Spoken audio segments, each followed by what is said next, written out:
السلام عليكم، معكم الشيف مصعب. جايب لكم اليوم سر من أسرار الذرة اللي بتاكلوها بريت البيت. نعملها في البيت مع بعض.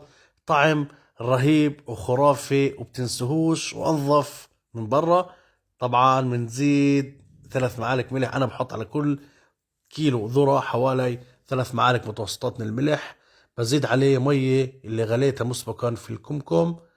بولع تحتيه وبغليه على نار عالية حوالي ربع ساعة. بعدها بوطي تحتيه وبغليه له كمان ربع ساعة على نار واطية، على أساس أتأكد إنه مستوي من جوا ومن برا والملوحة وصلته ويكون مطبوخ. طبعا بوصل عندي لهاي المرحلة بكون عندي على هذا الشكل مطبوخ وجاهز. بظل بس نستعمل البهارات السرية اللي بيستعملوها هم.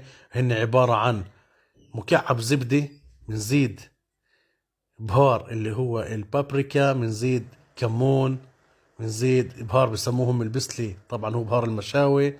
بنزيد شوية كركم عليه، ملح. بنخلط جميع المكونات. هم عادة بحطوا جبنة أو مايونيز مخلوط، أنا عشان الصحة اختصرته هون. وألف صحة وعافية للجميع. تنسوناش بلايك شير.